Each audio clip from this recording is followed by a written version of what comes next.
Hey, ¿qué tal familia? Bienvenidos y bienvenidas a un nuevo episodio. Esta vez tengo el placer de compartir un café con David. ¿Qué tal, tío? ¿Cómo estás? Bienvenido y gracias por pasarte por aquí. Gracias, bueno, gracias a ti, Nico, también por invitarme. Un placer. O sea, no conocía demasiado a Kabila desde hace un par... Bueno, sí que conocía a Kabila, ¿no? Desde hace ya tiempo, pero no había tenido apenas trato hasta hace un par de semanas cuando se mintearon eso, Los la segunda, Siwas. sí, los IWAs, etcétera. Entonces sí que hablamos con Manu y tal, ¿no? Y tuvimos más relación, pero, o sea, sabía que existíais, etcétera, pero no habíamos tenido relación hasta hace poquito, ¿no? Entonces, pues bueno, un placer. Sí, tío, por nuestra parte igual, es un placer de tenerte por aquí, conocernos un poquito más, de hablar.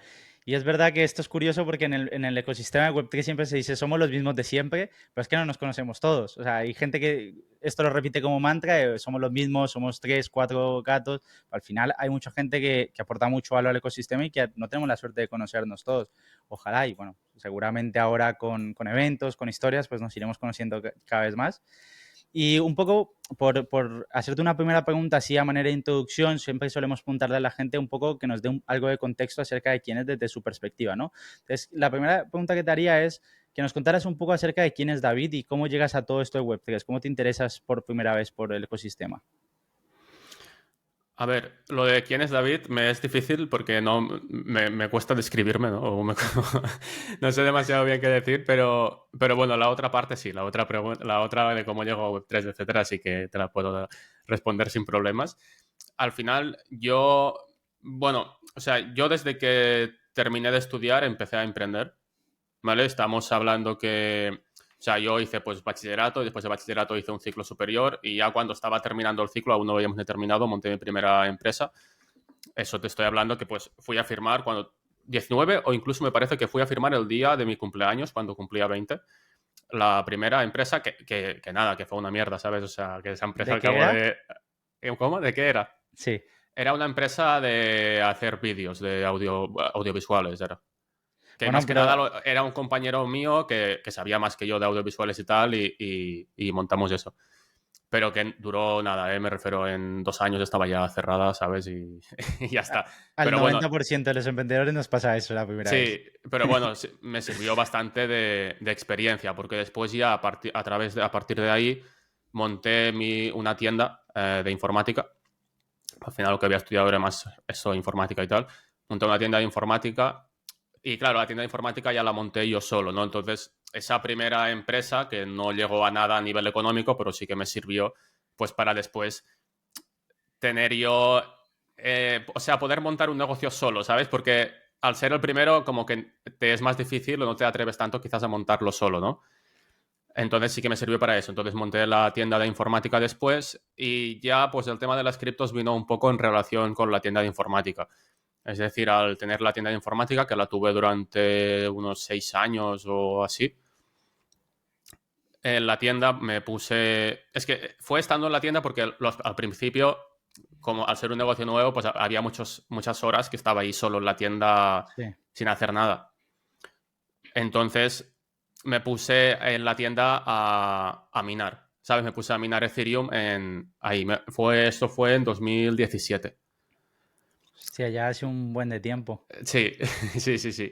Sí, es decir, compré algunas tarjetas gráficas de segunda mano, me puse ahí en el taller de la tienda, las monté, puse a minarlo y encima, claro, al tener tienda y tal, pude comprar las tarjetas gráficas pues bien de precio, después igualmente cuando me cansé, las pude igualmente volver a vender, ¿sabes? O sea que me salió bastante bien en ese aspecto porque prácticamente las pude vender al mismo precio que las compré y las había utilizado durante un tiempo, ¿sabes? Las vendí por internet.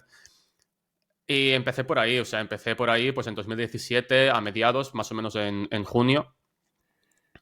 Y ahí fue cuando, bueno, ya te digo, como empecé, todo autodidacta, o sea, todo fue buscando información por internet y espabilándome por mi cuenta, que evidentemente en esa época pues no había ni muchísimo menos la cantidad de información que hay ahora mismo.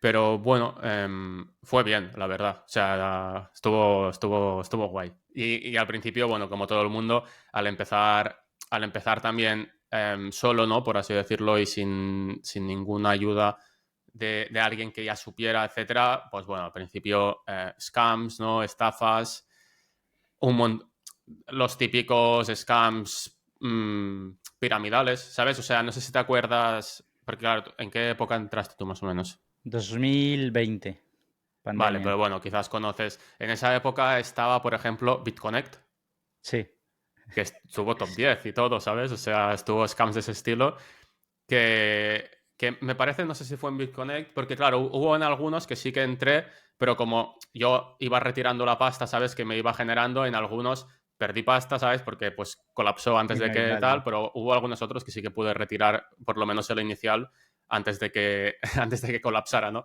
Y ahí al principio fue un poco eso, ¿no? Entonces a finales de 2017 que vino todo el tema de las ICO, eso era una barbaridad, es que y sobre todo te menciono el scam este, porque en esa época es que cada semana, pero cada semana, te salía una copia de BitConnect, un scam igual, y cada semana. Y tú comprabas si podías, porque era dificilísimo, o sea, había un montón de gente conectada a la misma, o sea, era súper complicado, pero si podías comprar el token, es que rollo a los 3 días te había hecho un por 20, ya sabes. Pero claro, estamos hablando que en ese final de año fue cuando Bitcoin tocó los 20.000 y después ya empezó bajista, ¿no? Y nada, en esa época, pues al principio, euforia, etcétera, ¿no? Todo muy bien, porque cuando yo entré en junio me parece que Bitcoin estaba en 2.000 $3.000 y a final de año llegó a 20.000. Y después igualmente, pues todo lo que gané en esa primera época de ICOs, etcétera, pues lo perdí después con la caída después de mercado bajista. Me refiero que... Pero bueno, estuvo interesante y lo mismo que la primera empresa que monté fue aprendizaje, más que porque 100%. dinero no, ¿sabes? O sea, fue aprendizaje, fue aprendizaje. Es que esto es curioso porque son como ciclos que se repiten constantemente, porque el tema este de lo piramidal, de lo que si tienes suerte de salirte pronto vas a ganar dinero, si no te la comes con patatas, luego se replica también con la segunda ola de FOMO, que fue el tema de, no de los NFTs, sino del Play to Earn, que era el tema de Axie Infinity, de PBU, de CryptoMines, todo este tipo de juegos empezó con la ola de los NFTs, con... ahora no me acuerdo cómo se llama la colección esta de NFTs de Ethereum que colapsó la red. Eh, que eran unos gatos, tío. Ahora no recuerdo el nombre. Pero bueno, aquella Sí, sí. colección saturó la red, había un FOMO impresionante, luego vino Bored Ape, CryptoPunks que se empezaban a volver locura. Y luego surge todo esto de PBU y de los Play to Earn, que al final fue muy parecido. O sea, fue la gente que entró al inicio, empezó a ganar cantidades absurdas de dinero y de Sí, repente cayó. De un día para otro cayó. sí, en esto de los Play to Earn, tío, yo me acuerdo que en lo de Axie tenía un par de equipos de Axie e incluso hubo poquito, ¿no? Pero también estuve durante unos días como haciendo lo de criarlos, ¿sabes? Que Sí. salía el huevo y tal. Y tenía algunos compañeros que lo llevaban bien, ¿eh? Me refiero, tenía algunos compañeros rollo que tenían como 10 becas, ¿sabes lo que se hacía de las becas Sí, que sí. otra gente, pues compañeros como rollo con 10 personas jugando con equipos suyos, etcétera. Es que yo me acuerdo en aquella época, incluso era muy famoso Kamanu y había Mm, otro que ahora no recuerdo muy bien cómo se llama, creo que era de Venezuela. Y los dos hacían mucho contenido. Me acuerdo que Kamanu había empezado aquí a montar un club y iba a buscar a un montón de gente. Y recuerdo muy bien porque fue el día en el que Rusia empieza el bombardeo, que fue justo ese día, PBU pasa de costar como $20 a nada, o sea, céntimos de dólar, pero en un abrir y cerrar de ojos. CryptoMines después también colapsa de una manera en segundos. Axie Infinity sí que parece que sobrevivió mejor en el tiempo, pero que bueno, que a día de hoy no es lo que fue en no, su momento. Pero es como constantes ciclos. El tema de las ICOs parecía muy parecido, o sea, era muy parecido, que la gente se peleaba por entrar a una preventa era una cosa, esto era una guerra. Y luego con el paso del tiempo se empieza todo a normalizar y luego ya hay preventas que ni siquiera se venden, otras que sí se venden, pero que no tienen el rendimiento como tal, salen al mercado público y caen. Es como constantemente un ciclo, ¿no? Que se repite una y otra vez. Y lo que comentabas tú, a mí me parece súper interesante porque al final es verdad. O sea, mucha gente se piensa que los que entraron en 2013 ya son millonarios, cuando, hostia, también se pegan palos en el camino sí, y hay sí. que aprender de todo esto. O sea, el que entró en el último mercado alcista, a lo mejor a día de hoy no le ganó dinero, a lo mejor le ganó aprendizaje y en este próximo ciclo alcista será cuando capitalice bien o cuando tenga rendimientos a partir de ese aprendizaje. Entonces, ligado a eso, porque comentabas mucho el tema también de los scams y todo eso, hace poco habéis subido un video en el que estabais hablando de una estafa que os han hecho. A mí me gustaría que nos contaras un poco de cómo ha sido ese proceso, que os hayan estafado 1 millón de dólares y qué aprendizajes habéis sacado de esa experiencia, porque al final, por lo poco que vi, habéis hecho las cosas bien, pero siempre puede pasar algo mal, ¿no? Sí, a ver, primero de todo también matizar que lo del $1.000.000 Esa evidentemente cotización era actual. rollo clickbait, ¿sabes? O sea, era un poco para marketing, ¿no? Pero o sea, que sí que, o sea, a PNL sin realizar, sí que hubiese sido $1.000.000, ¿no? En ese caso, pero realmente de nuestro bolsillo fueron $10.000, que igualmente era dinero, ¿sabes? Me refiero tampoco Claro. que no era que hubiéramos metido $100, ¿sabes? O sea, que habíamos metido 10.000. Pero, o sea, en el momento en el que hacéis el vídeo, la cotización de eso equivalía a 1 millón. Sí, sí, sí. En el momento que hicimos el vídeo y tal, el precio equivalía más o menos a los tokens que nos tocaban, equivalía a 1.100.000. Eso sí, la mayoría de esos tokens estaban bloqueados, o sea, había vesting, Claro, pero los que teníamos desbloqueados del principio, que en ese momento sí, si los hubiéramos recibido los podíamos serían vender, 50.000 o algo así. equivalían a $50.000 más o menos, sí. Joder, es que es una barbaridad. Aquí, antes de pasar a que nos cuentes un poco todo cómo ha sido el proceso, o sea, vosotros cuando os dais cuenta de que os han estafado, cuando os dais cuenta de que, bueno, de que esos tokens valdrían 1 millón, o fue antes, porque el golpe es diferente, ¿no? O sea, asume No, diferente. fue antes, fue antes. Claro, es decir, claro, eso fue hace un año cuando empezó el tema de que invertimos, más o menos fue hace un año y un mes, porque fue después del airdrop de Arbitrum, porque gracias, o sea, más que nada invertimos pues con una parte del airdrop de Arbitrum.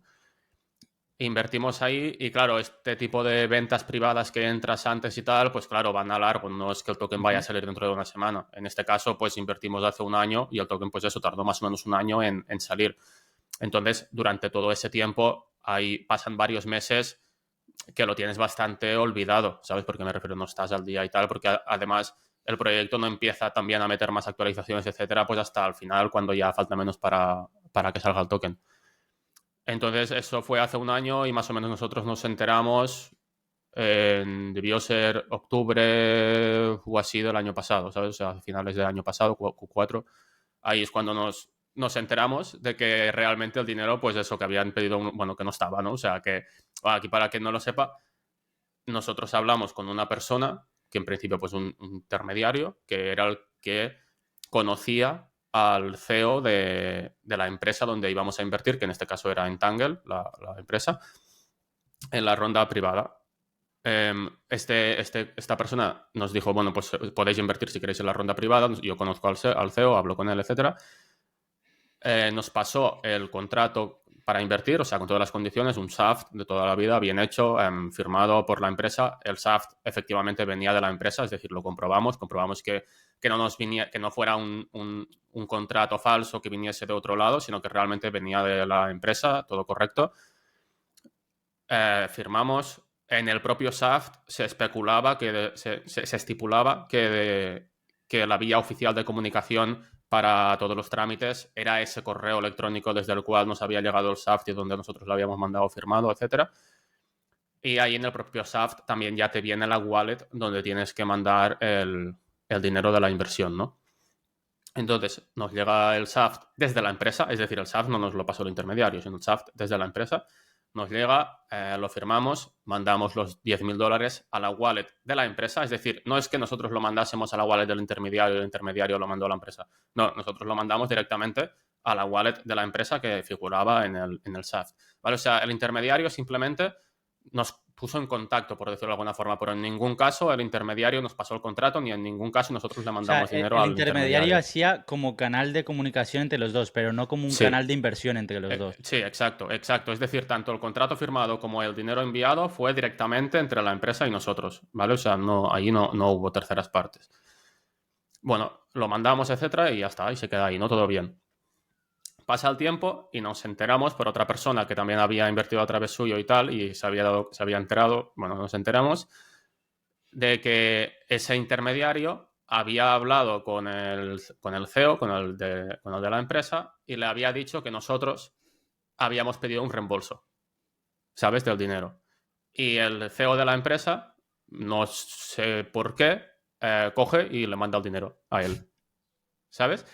Cuando no tiene ningún tipo de sentido, porque, a ver, una decisión de este estilo, que es como una de las más grandes, una decisión importante, debería haber estado comunicada por la vía de comunicación oficial que figuraba en el SAFT, ¿sabes? Y O la nosotros, evolución del dinero a ser la wallet que ha quedado estipulada en el claro, y contrato. además en la wallet, pero debería haber algún mensaje por la vía de comunicación oficial. O Ujú. sea, yo soy el CEO de la empresa y a mí una persona me dice, estos inversores quieren el reembolso, y yo pues lo que hago primero es mando un correo electrónico a la vía de comunicación oficial, como ya incluso asumiendo que quieren el reembolso, pero en plan, vale, si queréis el reembolso no hay problema, no sé qué, simplemente decidme la wallet donde lo queréis, o si lo queréis en la misma. Claro, nosotros si hubiéramos recibido ese correo hubiésemos contestado, no sé de qué reembolso nos estás hablando, ¿sabes? Nosotros no hemos pedido ningún reembolso, pero en ningún momento nos mandaron ningún mensaje ni nada, ¿no? Por esa vía.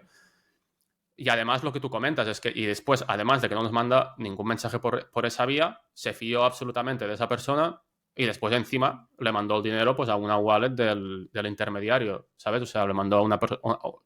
Es como si voy yo, le digo, hostia, quiero un reembolso de ese inversor que invirtió el otro día. Pásame a mí el dinero a esta wallet, ¿sabes? O sea, ¿qué sentido tiene eso? ¿No? O sea, O sea, aquí también me genera mucha curiosidad es el hecho de que ya no es solo vuestro dinero, porque, o sea, me dices que hay alguien que os comenta lo que está pasando.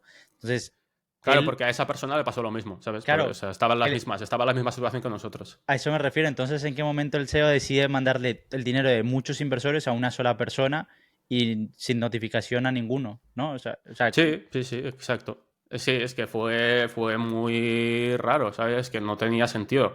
No tenía ningún tipo de sentido. ¿Vosotros Entonces, habéis contemplado la idea de que, o la posibilidad de que a lo mejor haya sido algo pactado entre ellos, o eso es, a no lo ver, soy consciente? yo lo veo difícil. No, a ver, yo entiendo, a ver, de ser todo puede ser, supongo, ¿no? Pero lo veo complicado. A ver, al final, Entangle es una empresa grande, o sea, me refiero que no lo veo como que sea un proyecto pequeñito y tal que le venga de $10.000, ¿sabes? O sea, o que le venga de unos cientos de dólares.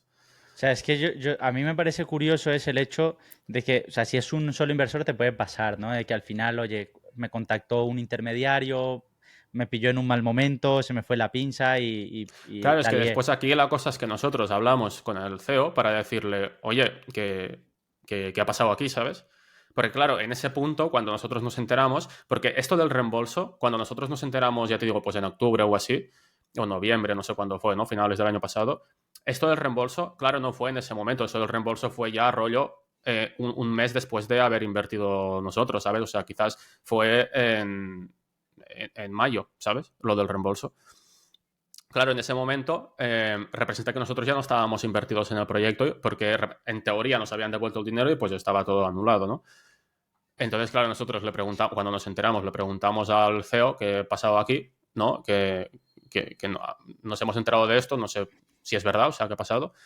Y el CEO como que nos decía que éramos nosotros los estafadores que estábamos compinchados con el intermediario y que ahora queríamos también recibir los tokens cuando ya nos había mandado el dinero, ¿sabes? O sea, como que nos acusaba de que estábamos compinchados con el intermediario. Claro, pero esto, ¿sabéis más o menos cuánta gente se vio afectada en esto? ¿O solo tenéis conocimiento de uno? Sí, no lo sé, solo tenemos conocimiento de nosotros y esta otra persona, o sea, no. Porque es que, o sea, quiero decir, es curioso porque al final, si te pasa con una persona, pues oye, puede ser un, no sé, un error garrafal, pero un error. Porque claro, cuando hay más gente implicada y te están diciendo la misma versión, algo pasó, ¿no? Evidentemente algo pasó, ¿no?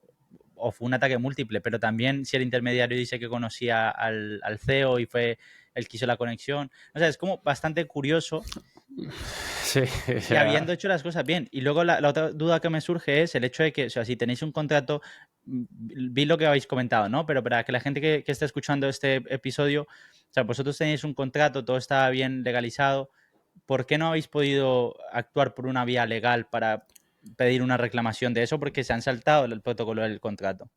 claro, nosotros cuando vimos esto preguntamos a una abogada, ¿vale? A una abogada de criptos, ¿eh? O sea, Ujú. preguntamos a una abogada, porque como tú dices, iba todo por contrato, con K y C, ¿sabes? O sea, era todo legal, ¿sabes? Contrato firmado, K y C, todo bien. Preguntamos a una abogada de criptos y es lo que nos dijo, tenéis razón, ¿sabes? O sea, tenéis razón porque aquí está la vía de comunicación oficial, no os han comunicado nada, eh, tenéis razón vosotros, Pero claro, el problema está en que para denunciar, etcétera, esta empresa está en las Islas Vírgenes. ¿Sabes? La empresa esta de Entangle está en las Islas Vírgenes. Entonces, claro, ¿qué haces ahí? ¿Sabes? Es lo que te puede costar más el denunciar a Islas Vírgenes y que eso llegue a algo, porque quizás te gastas un pastizal en abogados, etcétera, y tampoco llega a nada porque está en ese país, ¿no? Etcétera. Entonces, claro, vimos como que no, aunque tuviéramos contrato, etcétera, es que no podíamos hacer nada. Es que es curioso porque cuando lo estaba escuchando el episodio me surgía el típico debate que nos surge muchas veces, ¿no? Acerca de la regulación, de si estás en pro o en contra de una regulación en el ecosistema y demás. Entonces, ¿cómo ves tú este apartado? Porque es verdad que en algunos casos da la sensación de que el regulador regula mal y tarde, y en otros casos da la sensación de que es demasiado anárquico del ecosistema y que hay ciertas cosas que sí que deberían de ser reguladas. Claro, pero en este caso realmente yo creo que regulado como tal sí que estaba por el tema de KIC, contrato, etcétera. Empresa, ¿sabes? La cosa más que regulación es de que estaban Islas Vírgenes. Claro, me explico, aunque hubiera una regulación como tal, siempre van a haber países así como más opacos o países más de este estilo. Bueno, eso también, sí, claro, eso tiene sentido porque a nivel, incluso a nivel fiscal, ¿no? Es algo que hemos visto a nivel fiscal de que hay muchas personas que tienen patrimonios pues en su momento en Panamá, que en sí en Claro. Suiza, Islas Caimán y demás. Pero bueno, es complicado todo este asunto. Y luego a nivel de experiencia, de enseñanza, al final habéis hecho las cosas bien. ¿Cuál creéis que ha sido el error o qué aprendizajes os deja de cara a posibles inversiones a futuro, ¿no? Porque veremos ahora cuando se anime el mercado de nuevo en un ciclo alcista con FOMO, volverán a salir muchas preventas, ventas iniciales con muchas X, volverán a aparecer estafas y scams. Entonces, ¿qué aprendizaje os ha dejado esto de cara al futuro y que la gente también que escuche esto no se quede solo con el morbo de lo que pasó, sino también con una enseñanza? A ver, primero de todo, la parte que aún digo suerte, ¿sabes? O sea, bueno, o la parte positiva también fue que solo invertimos Pablo y yo, es decir, solo invertimos dinero nuestro Sino en la y ya comunidad. está, porque claro, a veces hay algunos proyectos que nos llegan, etcétera, que lo compartimos con nuestra comunidad e invertimos, pues invierte más gente, no nosotros. Entonces, claro, ahí nos hubiera jodido bastante, ¿sabes? Ahí por suerte, pues solo fue una inversión que hicimos Pablo y yo y pues perdimos el dinero Pablo y yo y punto, ¿sabes? Y ahí se quedó en eso. Pero ahí, a ver, más que nada, ahí el aprendizaje, más que nada, fue el tema del intermediario, ¿sabes? Pero ya no el tema de que haya un intermediario, sino el tema de que nosotros realmente no teníamos contacto con el CEO directamente. ¿Vale? Entonces, ahí, si por ejemplo nosotros a ese intermediario le hubiéramos pedido que queríamos directamente también tener contacto por Telegram, igual que él hablaba por Telegram con el CEO, que nosotros también queríamos hablar directamente por Telegram con el CEO o que nos metieran un grupo los tres o algo, quizás se hubiera podido salvar, ¿sabes? Porque entonces es más raro ya que el intermediario, si hay un grupo entre los inversores y tal, hable al Dale CEO en por privado. privado y no pase y no se digan y no haya ningún mensaje por el grupo, o que si directamente nosotros ya hemos entablado conversación con el CEO por Telegram, si ya tenemos una conversación a medias, ¿no? Que haya un mensaje unilateral de parte del intermediario con el CEO, etcétera. Entonces ahí el error yo creo que básicamente fue ese, que no tuvimos esa vía de comunicación directa por Telegram con el CEO y eso se lo hubiésemos tenido que pedir al intermediario, que a la hora de invertir, que nosotros queríamos pues directamente también hablar directamente nosotros con el CEO, ¿sabes? O que nosotros queríamos directamente hablar con el CEO, tener un grupo todos juntos. Ahí, o sea, en el momento en que vosotros ya hacéis la inversión, ¿hay algún tipo de convenio con el intermediario de por qué él debería de seguir? ¿O se pudo haber dicho de manera tajante como, o sea, a partir de ahora la inversión está hecha y el canal de comunicación va a ser exclusivo entre nosotros dos? Todo lo que tenga que relacionar esto será entre nosotros dos. Es que, claro, al final, Claro, es que esto realmente ya era lo que ponía en el contrato, ¿no? Que el canal de comunicación era el email ese. Lo que claro, si hubiésemos tenido también directamente conversación con el CEO en Telegram, pues supongo que hubiese sido claro, pero en más caso fácil. tal, poniendo en un ejemplo, un poco por dejar volar la imaginación, en caso tal de que la empresa sí que haya con algunos pequeños inversores actuado de manera malintencionada y que estuvieran alineados los dos, ¿no? Tanto el intermediario como la empresa, tampoco te queda otra opción. O sea, si ellos lo hacen, tienes un No, contrato que te dice que es verdad, pero tampoco lo vas a llevar no, al claro, si nos ponemos en la situación de que la empresa también estaba, o sea, que la empresa estaba actuando de mala fe y que ha sido culpa de la empresa, pues ahí no tienes, no hay forma, ¿sabes? Me O refiero, sea, ahí sería asumir el riesgo, invertir en empresas que estén en claro, un territorio un poco opaco, ¿no? sí, sí. Sí, sí, Entonces, claro, porque si esa empresa pues hubiera estado aquí en Europa, pues hubieras podido va a ser denunciar mucho mucho más más fácil. fácilmente. Claro, esto es interesante saber y sobre todo para que la gente también, yo digo que has nombrado antes a la comunidad, esto a mí me parece, lo hemos recalcado muchas veces y es algo que hemos hablado mucho, que es el tema de construir o de invertir o de hacer cosas en comunidad es muchísimo mejor, tiene obviamente sus contras a nivel usuario, o sea, al nivel creador de esa comunidad, como puede ser el hecho de que, o sea, al final si tú has caído en una estafa, hostia, no ha sido una mala intención y que la gente también tiene que hacer su propia investigación y asumir si entra o no entra y no solo Ujú. fiarse de lo que dice la gente, ¿no? Que muchas veces damos por sentado de, oye, yo entro y si me va bien, genial, y si me va mal, es culpa del creador de contenido, Claro. de tal. Pero luego a nivel de usuario, o sea, el aprendizaje, yo digo que uno de mis mayores errores en el nada más entrar 2020 fue el haber empezado solo y por YouTube. O sea, la información que yo consumía en aquel entonces era de YouTube, de videos que hacía algún creador de contenido y demás, y luego veías tantos números y esto te llama mucho cuando eres, o sea, nuevo en el ecosistema, ves a alguien que tiene 100.000 visualizaciones en un video.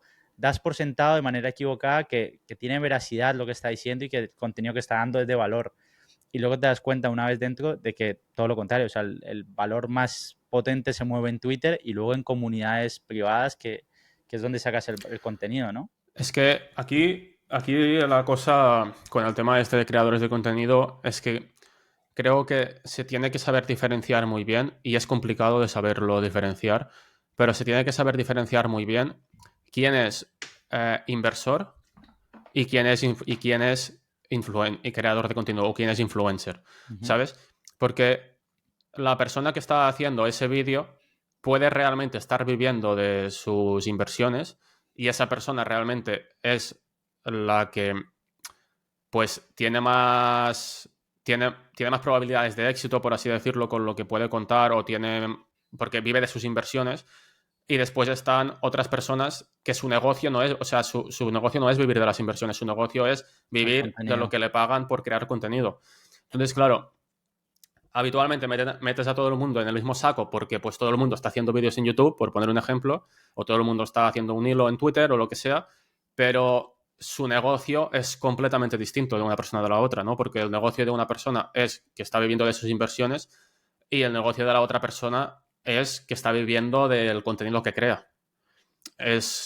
Claro, son dos negocios completamente distintos, pero a ojos de un usuario se ven prácticamente iguales porque realmente las acciones que hacen son muy parecidas. O sea, eso no me acuerdo quién fue el que lo puso en YouTube, en Twitter, que iba a dejar un poco en pausa YouTube por el tiempo que le dedicaba y lo poco que le compensaba y que su foco era invertir como tal. Y es que realmente yo lo que he visto es que, claro, los inversores habitualmente no tienen el tiempo para destinarle a hacer un contenido no de calidad, sino estético, que atraiga, que tenga una buena edición, un buen gancho, un Sí. buen título, miniaturas guays. Sí, O pero a sea, nosotros esto nos pasa, ¿eh? O sea, a nosotros nos jode bastante el hecho de que subes un vídeo como con un contenido muy, muy bueno, ¿sabes? Etcétera y tal, y no lo ve nadie, ¿sabes? O sea, y tiene claro. súper pocas visualizaciones. Yo lo que veo sobre todo es esto que comentas, que la gente que está más enfocada, o sea, que su punto fuerte son más las inversiones, pues claro, si su punto fuerte son las inversiones, su punto fuerte no es el marketing, ¿sabes? Claro. Entonces, falla mucho ahí que esto nos pasa, ¿sabes? O sea, entonces falla mucho con el tema del marketing, de poder llegar a más gente, de que sus vídeos los vean más personas, etcétera.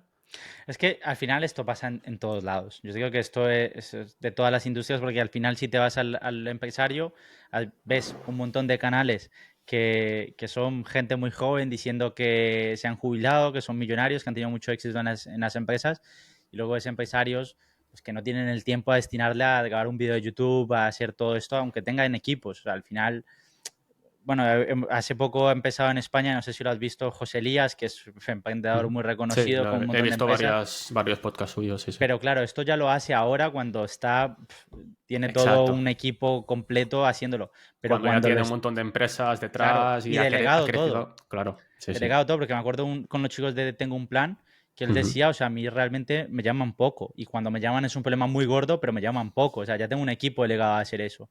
Claro, el emprendedor que está levantando su empresa o que está construyendo no tiene el tiempo para dedicarla a hacer contenido. Y esto a nivel de empresa también pasa. O sea, hay empresas que ya tienen mucho marketing, pero no le están dedicando todo el cariño a desarrollar producto. Y cuando estás desarrollando producto, es muy complicado destinarle tiempo ya no a hacer contenido, sino a ir a eventos, dar Ujú. charlas. Entonces yo creo que esto es habitual. O sea, yo creo que el creador de contenido tiene una manera de comunicar muy, muy buena, que en algún caso, por el tiempo que le dedica al contenido, le falta tiempo de práctica y al inversor le sobra tiempo de práctica y tiene una manera de comunicar que a lo mejor es más apagada, el tono de voz es más soso, las expresiones, la miniatura, la música, la edición. Yo digo que al final Sí, no se expresa tan bien, es distinto, sí. claro, también. O sea, hay creadores de contenido que los ves y dices, tío, ¿en qué momento? Si parece que estuvieras rapeando. O sea, todas las fases van súper rápido, bien encadenadas, pocas muletillas, la edición también es muy buena. Pues al final se complementan, ¿no? Yo creo que aquí lo que tendría que hacer el usuario que consume el contenido es entender muy bien qué está consumiendo y luego ver a dónde tiene que ir, porque al final, si ves en un video me lo invento, de Hugo, de Healthy Pockets, que es uno de los canales con más visualizaciones, pues oye, si está hablando de algo en concreto y tiene una referencia, si quieres profundizar, vete a la referencia que está dando, que es la persona que está dándole todo el día a eso, ¿no? Y en Web3 se ha generado también muchos como expertos, entre comillas, de nicho. O sea, hay gente que se ha especializado muy bien en airdrops de tal red, o hay gente que se ha dedicado a especializarse en una red en concreto, de oportunidades que encuentra ahí, unos en meme coins, otros en proyectos de play to earn, otros en lo que sea, ¿no? Y se ha ido estructurando muy bien. Al final es eso que comentas tú, ¿no? Eso es muy Claro, complicado. que a ver, que también puede haber personas, y las hay, ¿sabes? Que ganan dinero de sus inversiones, es decir, que pueden ser rentables y que a la vez también puedan ganar algo de YouTube o de algo de tema influencer, ¿no? También las hay, ¿sabes? También puede Claro. ser. Por ejemplo, al final, en nuestro caso, como tanto a Pablo y a mí, pues nos gustan las criptos y también nos gusta el tema empresarial, etcétera, porque como te he comentado, yo desde que empecé a los 20 empecé a emprender y tal, pues al final nosotros tenemos tanto el tema de nuestras inversiones en criptos como el tema de nuestra comunidad, que también bueno, ese es nuestro trabajo, por decirlo de alguna forma, es decir, donde nosotros cobramos un sueldo, ¿sabes? Pero, o sea, que también tendremos estas dos partes, ¿no? Pero yo que sé, nosotros, por ejemplo, de YouTube hasta la fecha hemos ganado cero, ¿sabes? O sea, nosotros de YouTube hasta el día de hoy hemos ganado 0 euros. Y en cambio yo conozco a creadores de contenido que al mes solamente de YouTube o así, pues te ganan más de 10.000, ¿sabes? Te Sobre ganan todo por 5, marcas, ¿no? 10, 20.000 solo de YouTube o bueno, o de referidos de Change, ¿no? O cosas de esas. Que ya te digo que esas personas, no digo que no sean rentables, pueden ser también rentables, ojo, y pueden también también ser buenas invirtiendo. Pero es sobre todo, es que claro, es que es muy complicado saber si esa persona a la que estás viendo es rentable o no. Es muy complicado. Sí, y al final el hecho no es demonizar uno u otro, o sea, los dos juegan un papel muy Sí, sí, sí. importante, uno de divulgación y otro de ejecución, entonces al final Sí, yo no digo que uno sea mejor que el otro, ¿sabes? O sea, al eso es, final son dos negocios distintos y claro. los dos son correctos, ¿sabes? O sea, que no es que uno sea peor no es que uno sea peor y el otro sea mejor. Y que al final tienes 24 horas al día, o sea, es que no hay más. Da igual lo que Ujú. quieras hacer, el tiempo te da para lo que da y o le dedicas mucho tiempo a ejecutar o le dedicas mucho tiempo a comunicar. Puedes encontrar un equilibrio, pero evidentemente va a haber alguien que comunique mejor que tú porque solo hace eso y habrá gente que ejecute mejor que tú porque solo hace eso. Entonces, al final, las dos cosas están bien siempre y cuando se haga de buena voluntad, ¿no? Que al final, eh, sobre todo en el primer tirón de los NFTs 2021 más o menos, yo recuerdo haber mucha gente de que literalmente lo que están haciendo es sacarle la liquidez a su audiencia y demás. Esperemos que no vuelva a pasar. Probablemente vuelva a pasar, porque son siglos que lo que comentábamos antes. Luego hay otra cosa que me gustaría apuntarte también, que es, o sea, al final haces contenido, está expuesto no solo que la gente del ecosistema lo vea, sino también gente de vuestro entorno. Entonces, a nivel cercano, familiar o amigos, la gente sabe el volumen de dinero que se mueve en el ecosistema y se ha enterado, por ejemplo, de este tipo de inversión de, oye, de 10.000 pasa a cotizar a 1 millón, aunque tenga un vesting y demás. ¿Esto lo saben? Y si lo saben, ¿cómo, o sea, qué mensaje o feedback os devuelven?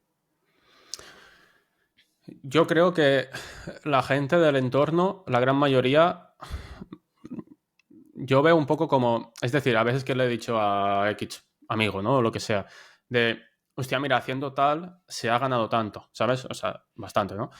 Eh, Se lo toman un poco como que les entra por un oído, les sale por el otro, pero en el sentido de decir, vale, pero como que no se lo terminan de creer, ¿no? O sea, o no puede ser verdad, no se lo terminan no se lo terminan de creer en la mayoría de casos, creo yo. Es decir, hasta que realmente no tienes resultados en el mundo real, es decir, hasta que realmente no puedes llevar eso que has ganado al mundo real y, por ejemplo, yo qué sé, tío, y le puedes decir, mira, si es que con lo que he ganado con criptos me he comprado un piso donde estoy viviendo y pues ya tengo el piso donde voy a vivir, ¿no?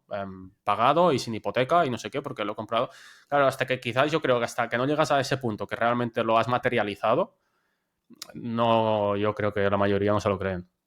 O no le hacen caso, ¿sabes? Estoy súper de acuerdo contigo y es, o sea, hacemos cosas diferentes, ¿no? Y se mueven volúmenes diferentes, pues yo digo que en airdrops se mueve un volumen de dinero mucho más potente, o sea, haciendo las cosas bien, creo que se puede ganar mucho dinero, pero es verdad que hay gente del entorno, esto lo hemos hablado un par de veces con Manu también, con gente así que tenemos conversaciones esporádicas, y la sensación es que la gente te mira raro, o sea, que la gente te mira como no con menosprecio, pero sí te mira como que qué coño está haciendo esta persona con eso, ¿no? ¿Qué es eso de Bitcoin, de las monedas, estafas? A mí me han llegado, no sé si lo recuerdas, pero creo que fue con FTX, Ujú. empezaron a salir noticias diciendo que el CEO de Bitcoin y que cosas de ese estilo, que iban a meter a la cárcel al CEO de Bitcoin y dices, tío, o sea, ¿cómo puede ser un medio de comunicación y decir tanta barbaridad o sea, que ya no te digo que es un error que puedas cometer, es que cómo puedes decir el CEO de Bitcoin, es que no sabes nada, o sea, absolutamente nada, ¿cómo puedes comunicar eso? Y yo recuerdo gente de mi entorno, pues amigos o familiares, enviarme noticias de decirme, oye, ¿cómo que van a meter a la cárcel al CEO de Bitcoin?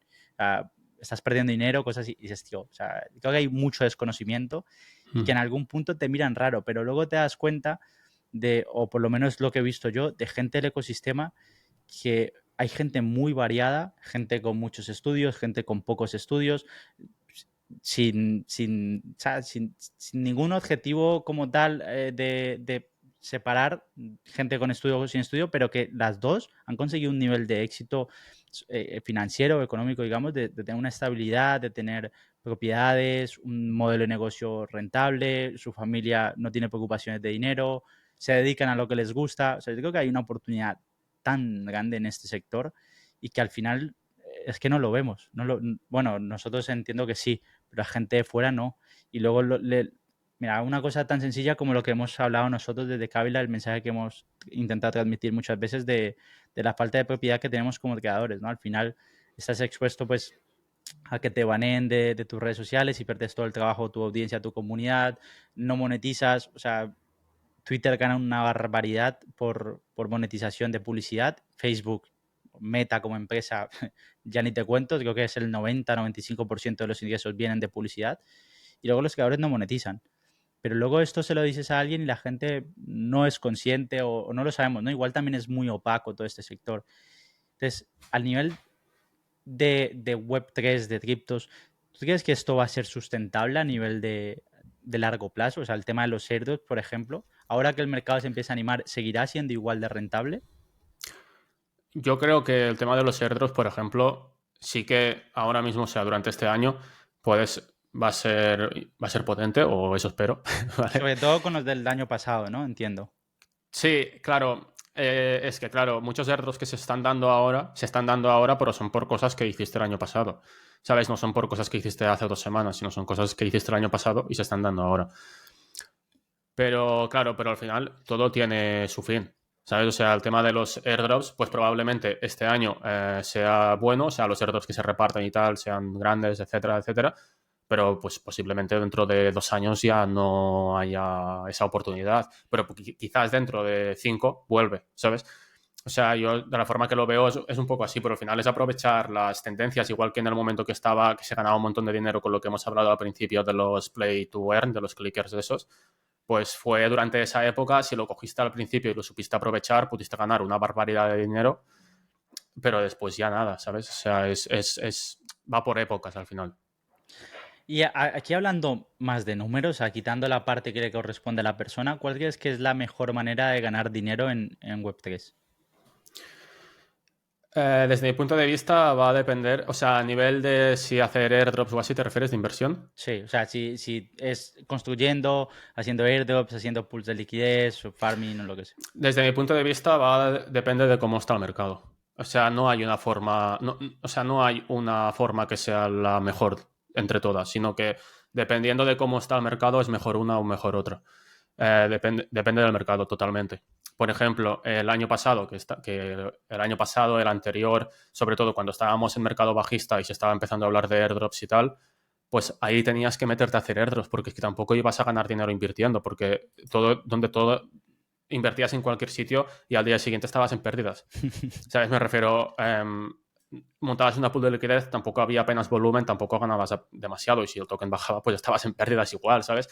Entonces, depende muchísimo del mercado. En esa época, pues era momento de hacer más tema airdrops. Por ejemplo, este año, que el mercado está más animado y tal, aparte, bueno, de estos últimos días, ¿no? Que está corrigiendo y tal, pero esta época, finales del año pasado, que el mercado ya estaba más alegre, estaba más subiendo, pues en ese momento, desde mi punto de vista, puede ser más rentable que le dediques tu tiempo a realmente invertir, hacer más de comprar, analizar proyectos que te gusten, entrar, pools de liquidez, etcétera, que hacer airdrops.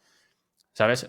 Incluso si tú sabes que estás a principios de, por ejemplo, a finales del año pasado y sabes que estás a inicios de un mercado alcista o que ahora la cosa se puede empezar a animar, pues sobre todo en ese momento, cuando empieza el mercado alcista, lo que más rentable es, con bastante diferencia, es el tema de entrar en rondas privadas y entrar en proyectos que vayan a lanzar durante el mercado alcista, ¿sabes? Y que tengan unos vestings acordes al mercado alcista, ¿sabes? Entonces, es que todo va a depender, es que todo depende del mercado. Depende en qué momento es más rentable una cosa, depende en qué momento otra. Y ahora, ¿a qué parte le estás prestando más atención? ¿Cuál crees que es la mejor opción ahora? Ahora mismo, por ejemplo, bueno, tema de farming, de pools de liquidez, está generando bastante bien, o sea, sobre todo en Solana, está generando bastante dinero. Tema de invertir en proyectos, etcétera. También, bueno, sobre todo hace unas semanas en tema meme coins, lo que pasa es que, bueno, ahora no, ¿sabes? Estos días concretamente no, pero hace unas semanas tema meme coins también se hizo muchísimo dinero. Y sobre todo, como te comento, en temas rondas privadas, hemos entrado, o sea, nosotros hemos entrado en varias que van a ir saliendo. Claro, pero es que esto también es saberlo analizar, porque tienes que ver que sea un proyecto, pues, decente, ¿sabes? Potente. Y el tema de los vestings, porque si tú, por ejemplo, entras en una ronda privada que el TGE se prevé, me lo invento, para junio, pero en el TGE no te van a dar nada y después vas a tener un año de cliff, ¿sabes? Y te lo van a empezar a dar en junio del 2025, pues ahí ya no entres porque es que te van a empezar a dar tokens en mercado bajista, ¿sabes? O quizás, no sé si va a ser en ese momento mercado bajista o no, pero ya es más probable que sea mercado bajista. Entonces, pues esa ronda privada no te interesa. O sea, tú quieres rondas privadas que vayan a lanzarse en mercado alcista y que la gran mayoría de tokens, o por lo menos la mitad de los tokens, más o menos los vayas a recibir en mercado alcista, ¿sabes? Claro, yo qué sé, si te entras en una preventa que el TGE es en junio, te dan un 10% en el TGE, después tienes un par de meses de cliff, pero después ya te empiezan a dar tokens y tienes un vesting lineal mensual de un año. Vale, sí que es verdad que quizás la mitad de los tokens, la segunda mitad de los tokens ya los recibes en mercado más bajista, más probablemente. Pero si has podido recibir la mitad de tokens en mercado alcista, seguro que has salido en profits, ¿sabes? Entonces, claro, es tema preventas, pero sabiendo analizar bien el tema de los vestings con el ciclo. Es decir, esto es interesante porque luego también uno de los errores que yo vi que se cometió mucho en el anterior ciclo alcista era que aguantaban demasiado los tokens que se les iban liberando, ¿no? muchas veces he visto gente, o creo que es lo que se hace habitualmente, que es lo primero es saca tu inversión y luego llévatelo a otra preventa o llévatelo a otro lado y ya el resto de tokens pues que se vayan liberando constantemente, pero que ya juegues con dinero ganado, no, que ya Hmm. te asegures de que no vas a perder dinero ahí. Yo creo que una de las cosas que más pecamos en el ecosistema es aquel dicho de la avaricia rompe el saco, ¿no? Muchas veces Sí. queremos ajustar demasiado la entrada o la salida y terminamos palmando dinero como unos campeones. Pero bueno, luego hay otra cosa que también me gustaría apuntarte un poco por ir cerrando también ya el episodio, es después de la experiencia que tienes en el ecosistema, también haciendo comunidad, en comunidades creo que hay una información cruzada muy interesante donde se aprenden muchísimas cosas. ¿Qué consejo le darías a aquellas personas que de repente se estén iniciando ahora? Porque sabemos que con una TH y Bitcoin siempre suelen atraer nuevas personas, nuevas miradas. ¿Qué consejo le darías a aquellos que estén empezando a día de hoy? A ver, en los que están empezando a día de hoy, es que, claro, es que supongo que será el consejo más típico, ¿no? El tema de formarte, de entender el ciclo del mercado, etcétera, porque los que están empezando ahora mismo es muy probable que durante este ciclo ganen dinero, pero que, como tú dices, la avaricia rompe el saco y la gran mayoría, cuando se termine el ciclo y empiece todo a caer, lo que han ganado durante todo este año lo vayan a perder en un mes. O sea, es muy probable. 100%. Pero yo creo que tienes que pasar por eso, ¿sabes? Es decir, sí, lo puedes aprender, es decir, te lo pueden explicar y puedes saberlo, pero hasta que no pasas por eso, no lo aplicas de la misma forma, ¿sabes? Es decir, si te lo explican, quizás sí que lo puedes aplicar un poquito, pero hasta que no lo has sufrido, no lo aplicas igual. Aquí hay algo interesante porque es verdad que esto parece, o sea, es que es así. Siempre tienes que formarte, sea en el campo que sea, y es algo que se repite mucho. Pero es verdad que en algún momento te dicen, no, yo cuando empecé estudiaba 8 horas al día de cómo hacer tal, pero realmente, ¿dónde se puede aprender? Porque al final en Twitter tienes muchísima información, en YouTube tienes muchísima información y filtrar el contenido es bastante complicado cuando estás empezando porque no sabes qué es cierto y qué no. ¿Qué recomendarías? ¿Cuáles son los lugares donde tú te sueles informar un poco más o algún lugar donde recomiendes que la gente se pueda informar y aprender de la manera más cercana a la realidad posible? Claro, te refieres a una persona que empiece de cero. Sí, o que esté empezando, que tiene nociones, sabe de qué va blockchain, sabe un poco cómo funciona, sabe tener una wallet, hacer transacciones, pues luego a nivel de proyectos, esto, o sea, no quiero entrar en estas polémicas porque me parece un poco innecesarias, pero hay creadores de contenido que se les conoce porque lo que toca lo hace caer. Entonces, hostia, tienen buenos números, pues, ¿qué te pasa a ti, no? Entonces, ¿cómo filtras eso? Porque lo que hablamos antes, a lo mejor hay gente con muy buen talento, pero con números mucho más pequeños. Claro, es que es complicado de poderlo filtrar hasta que no lo has tú mismo visto, ¿sabes? O sea, hasta que tú mismo no lo has pasado y tal, es complicado poderlo filtrar. Pero a ver, lo que está claro es que la gran mayoría de información y sobre todo simplemente todo el que es tema más teórico de aprender, eso está todo está en YouTube gratis, ¿sabes? Me refiero absolutamente todo. Pero después, evidentemente, pues si quieres ir un poco más rápido o si lo quieres tener más ordenado o este tipo de cosas, pues ya tienes formaciones de pago, ¿no? Y ese otro tipo de cosas. Pero lo que está claro es que si lo quieres saber y tal, está gratis. Eso, todo el tema que es contenido como tal, está gratis en YouTube, ¿sabes? No tienes que pagar por eso. Aunque ya te digo, si lo quieres tener más ordenadito, mejor, que te lo expliquen mejor, si tiene mejor soporte, etcétera, pues entonces ahí ya sí que tienes que pagar, ¿sabes? Pero realmente es que yo te diría YouTube, Twitter. Es que es YouTube, Twitter, básicamente. Pero es que, claro, es complicado filtrar lo que comentábamos de qué cuentas sí, qué cuentas no. Qué bueno, tío. Y luego ya, como pregunta final, me gustaría saber si tienes algún proyecto, 2 o 3 proyectos que veas interesantes ahora mismo que estés estudiando. Puede ser de juegos, puede ser de lo que quieras. Mm, a ver, tema proyectos. Es que la cosa aquí también está en que nosotros somos bastante.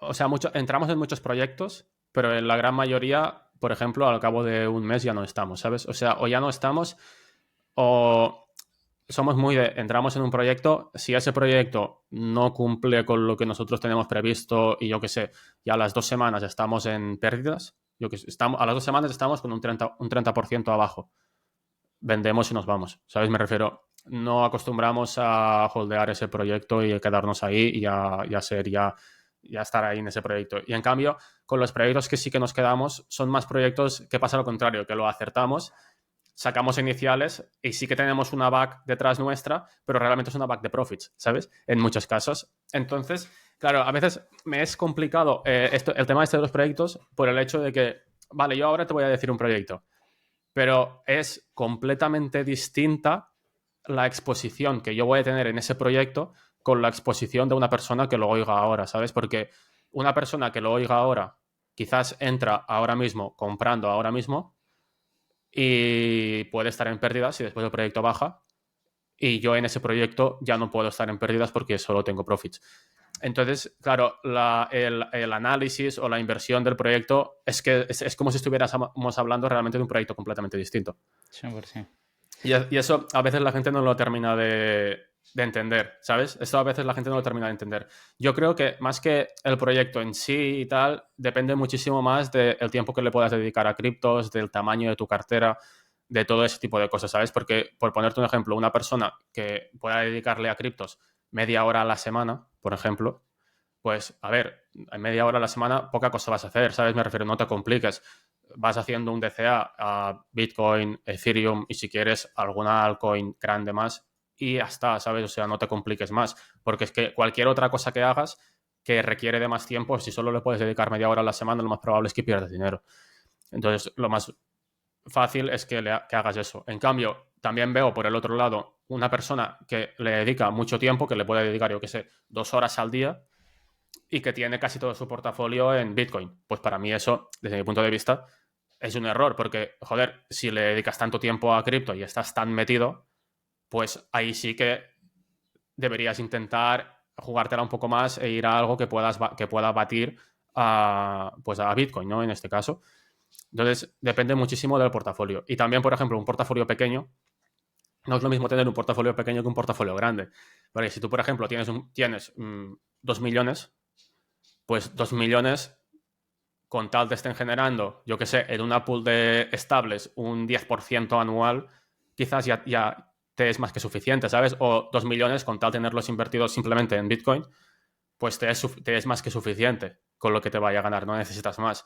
En cambio, una persona que entre y tenga 5.000 dólares de portafolio, pues con 5.000 dólares de portafolio, aunque te haga un por 3 del portafolio, no te va a cambiar la vida, ¿sabes? O sea, aunque te hayas hecho un por tres, seguirás en el mismo punto que estabas realmente, ¿sabes? Porque seguirás en el mismo nivel de vida, seguirás en el mismo todo, seguirás haciendo lo mismo en tu día a día, seguirás con todo igual, porque no te va a cambiar, ¿no? Entonces, claro, esas personas que tienen un capital más pequeño, que tienen un portafolio más pequeño, sí que requerirían como de más tiempo para estar más activos en el mundo cripto y poder entrar en cosas más arriesgadas.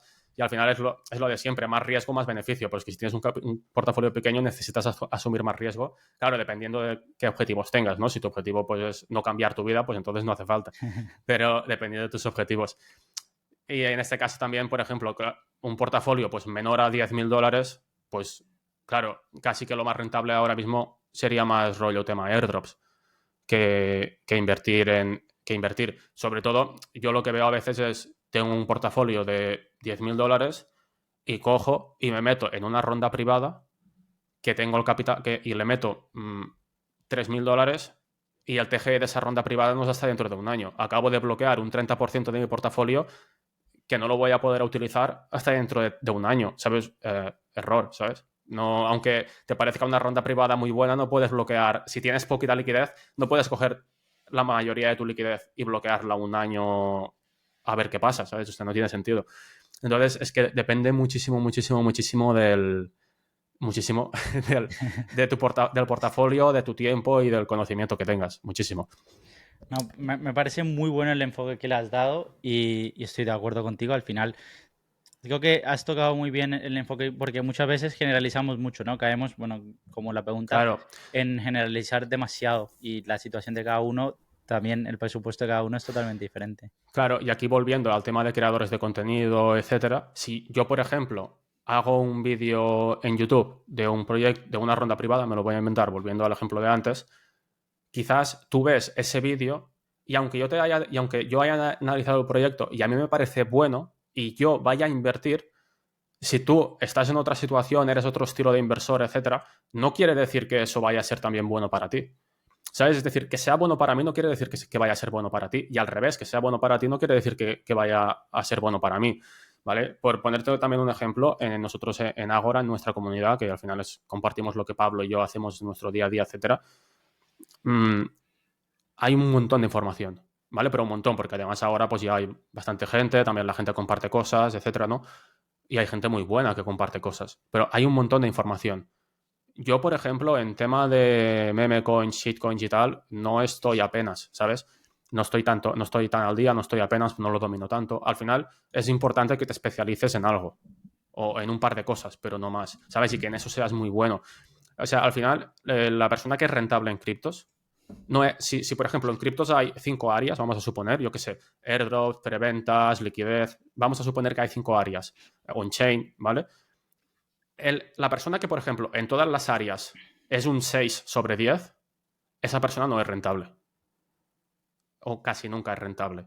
Las personas que son rentables son las personas que de esas 5 áreas, en una o en dos son un 9 o un 10, y en las otras tres, pues están suspendidas, ¿sabes? En las otras tres son un 2, pero en una o dos áreas son un 9 o un 10, y esas personas son las que son rentables. Las que todas son un 6 en todas, esas no son rentables, esas son mediocres. Yo también estoy de acuerdo contigo en esto. O sea, también me parece una muy buena apreciación el hecho de especializarte. Yo creo que muchas veces queremos abarcarlo todo y no terminamos abarcando nada. Todo lo hacemos a medias, no nos da tiempo para salirnos a tiempo de las inversiones. Y esto pasa, o sea, lo que estás diciendo en Aries también pasa con portafolios de gente que tiene a lo mejor 40 tokens diferentes. Es, tío, ¿cómo te das cuenta de las noticias de cada uno? ¿Cómo te das cuenta Claro. de cuándo entrar, de cuándo salir?